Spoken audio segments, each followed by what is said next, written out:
Guys, তোমরা কেমন আছো? আশা করি ভালো আছো।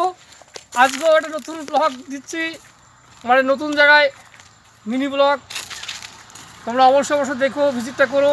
হ্যাঁ হ্যাঁ, আর চারিদিকে গাছপালা আছে, দেখো পুকুর আছে। হ্যাঁ, ছোট্ট একটা ব্লগ দিচ্ছি, সুন্দর জায়গা, একটা ভালো সিনারি দিচ্ছি।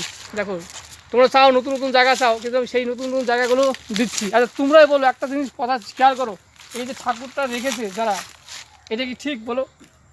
এই ঠাকুরটাকে একটা জলে দিলে ভালো হতো না? দেখো, আমরা কিন্তু নিজের পাপ নিজে ডেকে আনছি। দেখো, এই ছোট্ট ব্লগের মধ্যে আমি বলছি, এরকম করা ঠিক না। প্রত্যেকে এগিয়ে আসা উচিত, আমাদের এরকম ঠাকুর হয়ে ফেলে রাখা উচিত না। ঠাকুর জলে দেওয়া ভালো, তাহলে আমাদের সব কিছু থেকে পাপ মুক্ত হয়। নাহলে কারো কেউ যদি পা দেয়, এতে বিশাল বিপদ হয়, তাই না? আচ্ছা, এবার তোমরা এই দিকটা দেখাও, পুকুরটা দেখাও। হেভি একটা সুন্দর পুকুর। যদি এখানে কেউ চান করে না, মনে হয় কেউ চান করে না, কিন্তু পুকুরটা খুব দেখতে খুব সুন্দর লাগছে। সব সিনারিগুলো তোলো, আস্তে আস্তে তুলে ভালো সব। হ্যাঁ, ছোট্ট একটা মিনি ব্লগ দিচ্ছি।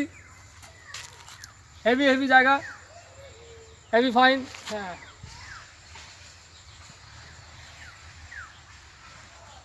ওদিকে একটা জঙ্গল। হ্যাঁ, এই পুকুরটা মাছও আছে।